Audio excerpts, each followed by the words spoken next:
Next up on this tour of Egypt, we're going to be traveling the Nile between Aswan and Luxor. This is the most popular stretch of the Nile for cruises, and it is the most beautiful. The ship we took was the MS Minerva. This is another Steigenberger ship, and so in this video I'll show you a little bit about the ship, but I'll also be showing you the stops along the way. We stayed on the ship for 3 nights, but we really only sailed the Nile for 1 full day. We stayed over a night in Aswan and in Luxor. We really enjoyed our time in Aswan, and if you haven't seen those videos, they were posted right before this. I'll link to it in the description. Our first stop is at Kom Ombo. Maybe later. Maybe later. Maybe later.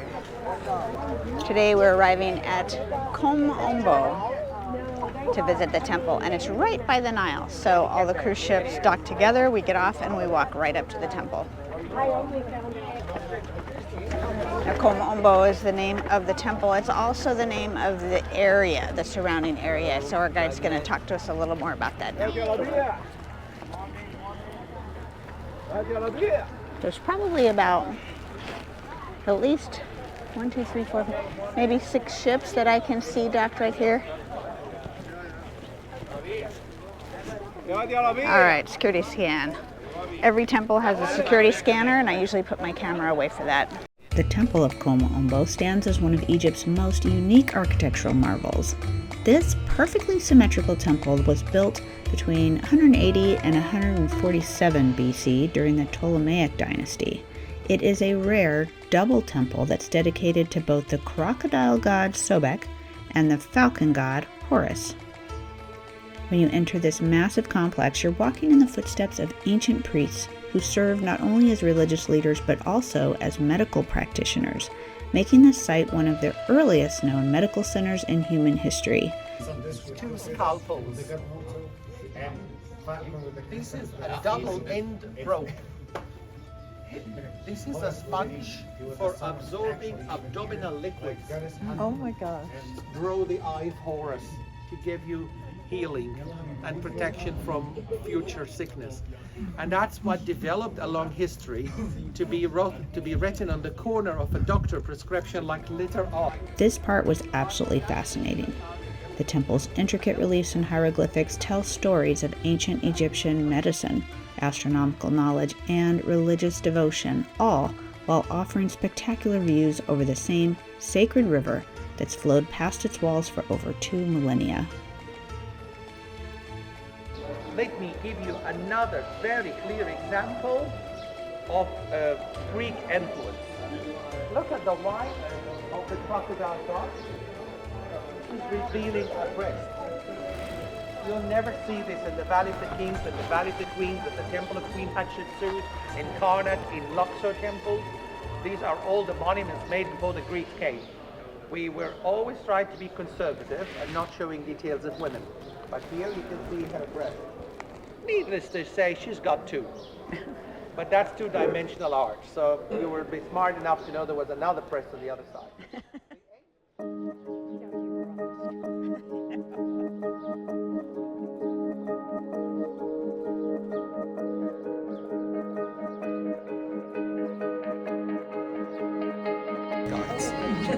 I want to point out to you, but they put this now barrier, so I'll try to extend my arm so you can see. Ladies and gentlemen, this is the list of dates, and these are the names of the religious festivals. Let me explain. Now our guide showed us this unique calendar wall. He taught us how to read the numbering system made of hieroglyphics. I was quite proud of myself. Can anyone from my fine group read for me this date in front of this, the summer season? There is a date here. 28? Yeah, 28. You say that first. 28? Perfect. You can read hieroglyphics like this. And it took us through the ancient Egyptian understanding of time, marking religious festivals and lunar cycles. That's fascinating. This temple also received a wish to survive for 1,000,000 years because this is number 1,000,000 in hieroglyphics. The man upraising his arms. Wow. So that is a unique carving from the ancient Egyptian temple, a calendar.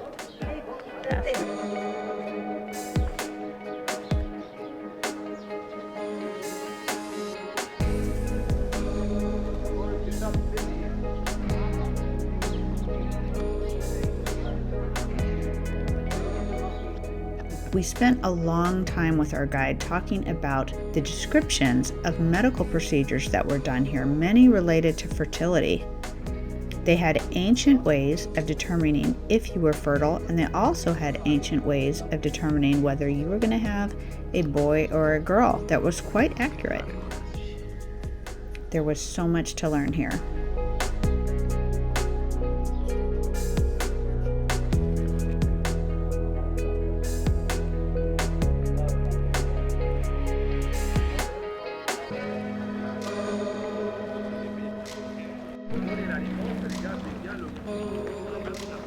The Nilometer is here. Wow. Wow, that goes really deep. Look at the Nile level now. Before the high dam, the water could go all the way up to here. The water could rise to here. That's what caused the dam. Wow.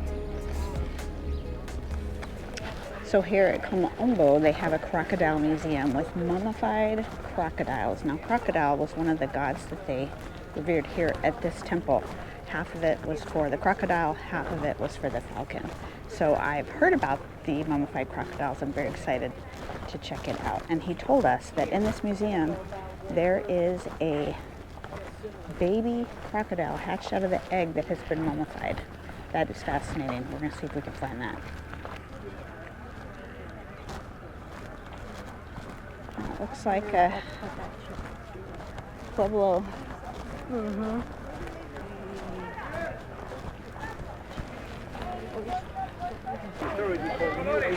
USAID. The help of lowering the ground, the level, table water level, to try to protect the Lowered the temple water from level. water deterioration. So there was a project for lowering the water table, funded by the USAID. And while we were lowering the ground level of the water, we made a lot of findings. We found a sphinx, we Sphinx. found statues for Marcus Aurelius, a Roman emperor. They're anxiously awaiting for us to leave the museum. They would like to sell us some very sparkling scarves. The Crocodile Museum here at Kom Ombo exists because of the site's deep historical connection to Sobek, the crocodile god. Sobek first appears in the Old Kingdom, and he was worshipped until the end of the Roman era. In ancient times, the bend of the Nile here was notorious for having large populations of Nile crocodiles. The ancient Egyptians, rather than simply fearing these powerful predators, incorporated them into their religious beliefs by worshipping Sobek. The priests here at Kom Ombo kept live crocodiles in pools at the temple, treating them as early manifestations of Sobek. And when the sacred crocodiles died, they were mummified with great care. Archaeologists have discovered hundreds of mummified crocodiles and their eggs in the surrounding area.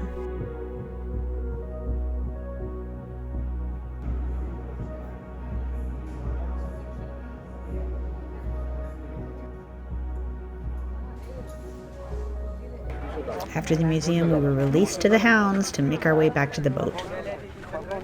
$1.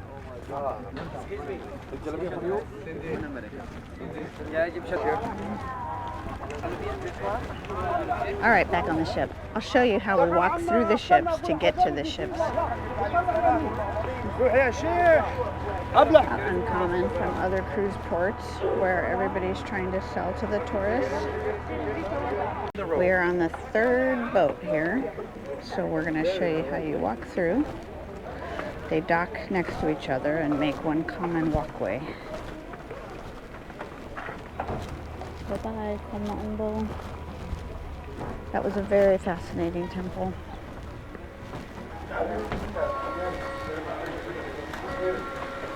Boat one, this one's actually really nice. Go to the next. Step right here. Ooh, they're giving drinks here. This is a nice one here. This is packed. I don't know what cruise line this is, but they Crown Jubilee. Drinks, lots of people. Alla mezza si mangia, una e mezza si parte. 12 e mezza si mangia, 13 e mezza si esce, qua c'è il programma in bacheca. Io ho già letto. All right, our ship's next. Much quieter. So we're on the Steigenberger Minerva, and we've been traveling exclusively with Steigenberger right now. We're finally moving. Now today we're sailing on the MS Minerva, and we're actually staying here 3 nights. So the first night we were docked in Aswan, and we slept on the ship. Today we're sailing to Luxor and visiting temples along the way, and we'll be staying a second night, and actually we're going to stay a total of 3 nights on this ship, even after it docks in Luxor, and then we take day trips and come back to the ship. So I'm going to give you a quick tour of the ship. This is a smaller one than what we sailed on Lake Nasser. If you're interested in that tour, that's in a different video, and I'll have descriptions down in below. And so this one seems a little bit smaller, but the concept is still the same, and it's still the same company run by Steigenberger here on this ship. All the ships here have a common theme where they have like 4 or 5 levels and then a sun deck on top. And so today, while we're sailing to the next temple, it is a gorgeous day, very comfortable temperatures, and everybody's enjoying the sun and having a drink up on the sun deck. All the meals seem to have buffets for lunch, dinner, and breakfast, and then you can come and buy drinks later, and then they will charge your room.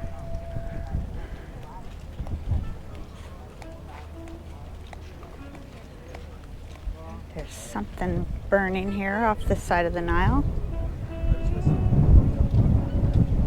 Each of the ships also has a spa for an additional charge. The spa people will come and find you and tell you about their services. All right, we're gonna go down. Again, this is the Steigenberger MS Minerva, and I can tell you that when I Googled it online, it's a little smaller than it looked online.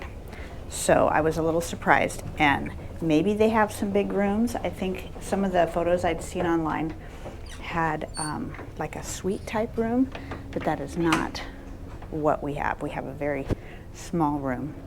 It's comfortable, but it's very tight. So they do keep it very clean, and the beautiful staircase here with 2-sided entry.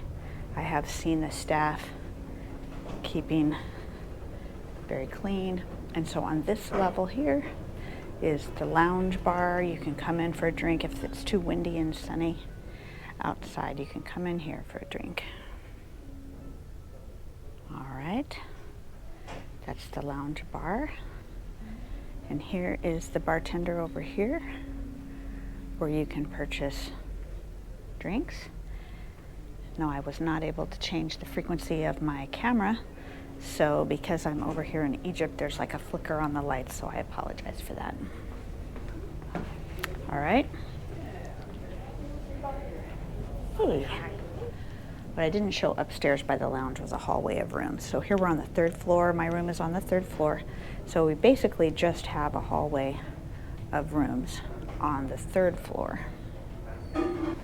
Then we're going to go down 1 more level. The 2nd floor is the main reception and the restaurant. When you leave the boat, you'll get a boarding card. So they make sure that they account for all their passengers before they leave. There's our friendly service here. Good morning. We are going at a good clip here today. On the way to the next temple. All right, downstairs to the lower level. I was incorrect. The restaurant is down here. So I apologize. I'll go up again and show you what I was pointing at. And then the restaurant level is slightly below the water level. Look here. Right at the water level. This is where we look for crocodiles, because the Nile is supposed to be full of crocodiles. It's an interesting perspective. Staff only under the stairs. Here's the restaurant. where we will get lunch at noon today, prior to our 1 o'clock. And then they have like a little store. They sell 18 karat gold jewelry. It's quite beautiful, very high end.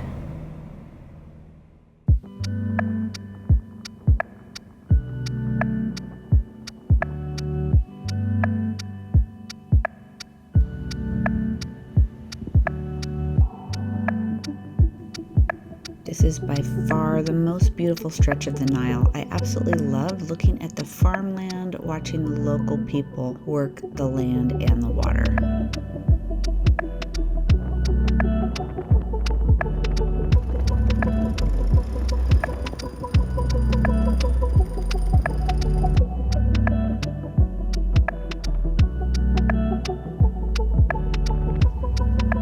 This particular cruise going from Aswan to Luxor only spent 1 day cruising this section of the Nile, but there are other cruises, for example, some that leave Luxor, sail down to Aswan, and then come back. So depending on your schedule and itinerary, you can look for the options that work for you, but I tell you, this was a very enjoyable trip.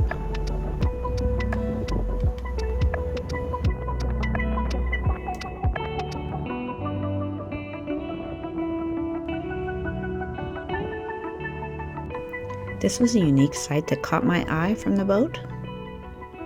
I marked my location and looked it up later. It's called Gebel El Silsila. I'm probably not pronouncing that right. It's a larger archaeological site and a major sandstone quarry that was used from the New Kingdom onwards. It contains shrines, chapels, and inscriptions carved into the cliffs. Many pharaohs from Hatshepsut to Ramses II sourced their stones here for temples across Egypt.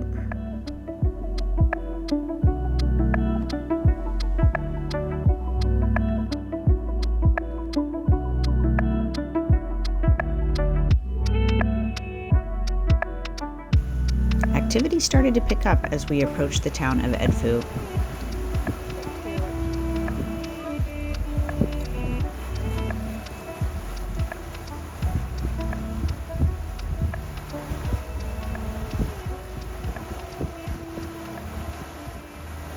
We could even hear the call of prayer, which honestly we hadn't heard that much since we'd been in Egypt.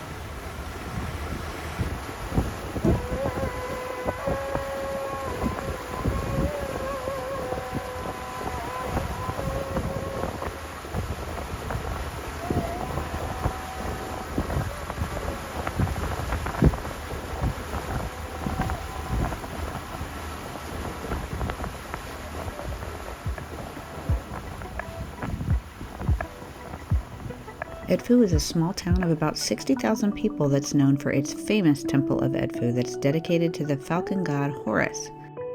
It's a common spot for Nile cruise boats, and the main mode of transportation from the boat to the temple is by horse and carriage.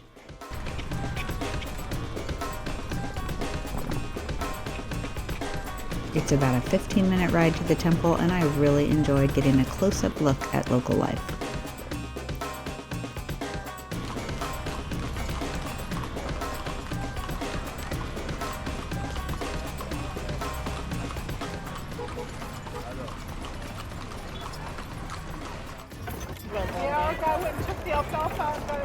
All right, so we've made it to the Temple of Edfu. The horse ride was pretty exciting. He did take notes who rode on what horse and checked on how they treated the horse, so he really meant business about that. They said one of the scams you're going to get here is people will try to give you their business card. If you take their business card, they believe that to be a promise that you're going to come to the store, and they will track you down after you visit the temple and cause a big scene if you don't visit their store because you took their business card. So don't take any business cards when you arrive and the vendors try to get you to do that. That's one of the scams they talk to us about here in Egypt. All right, let's go check out the Temple of Edfu. And boy, is it hot. They're still trying to push the business cards. Plenty of... Welcome to Egypt. Welcome to Alaska. Welcome to Alaska seems to be the common phrase here. These are beautiful, I must say. Maybe later.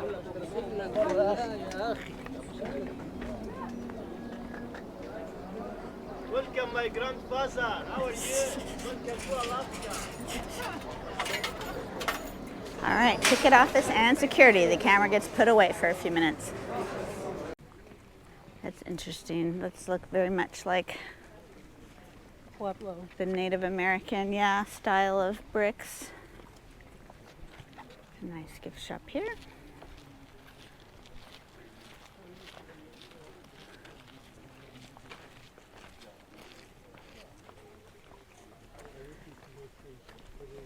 Structure here looks very similar to the construction methods of the ancestral Puebloan Native American people.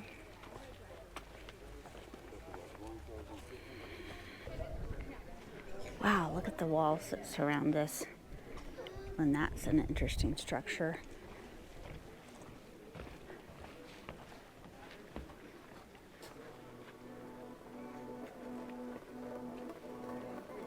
These are called pylons. It's the cult center of the god of Horus.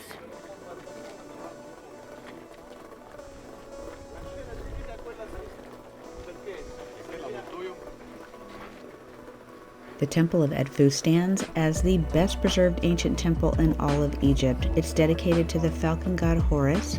It's a massive Ptolemaic temple that was built between 237 and 257 BC. Baby monument, but wait until we see Karnak.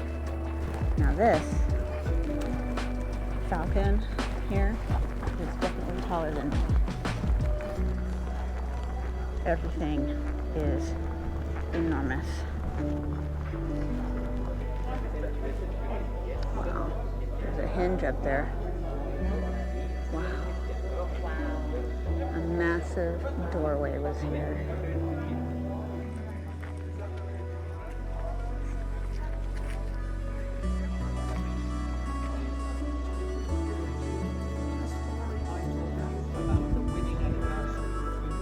It was buried under the sand for thousands of years, which left it largely intact, including the roof. It gives visitors today an unprecedented glimpse into how ancient Egyptian temples looked and functioned in their prime.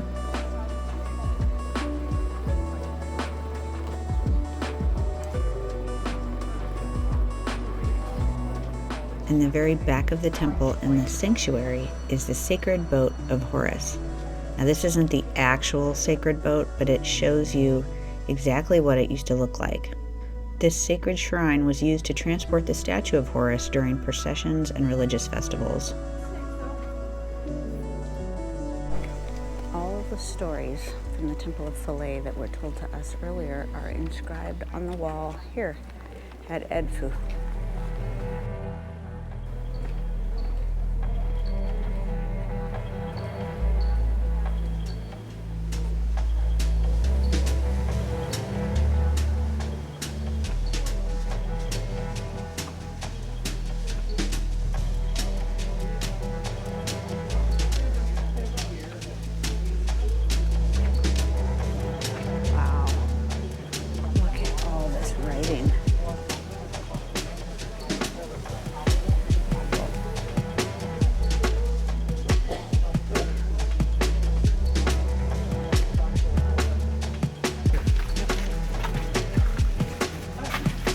One, 10, 100, 1,000, 10,000, 100,000, a million.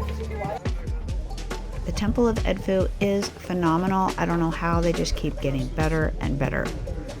Once we were done with the temple, we stopped by the gift shop, which had a little bit of air conditioning and actually some really beautiful items in here.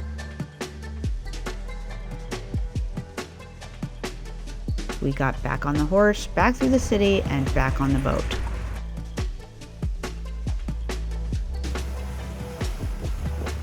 That evening, they hosted a little party on the ship, and then we all went up on the top deck to watch us go through the Locke and Dam in the city of Esna. I've never been through a lock on a boat.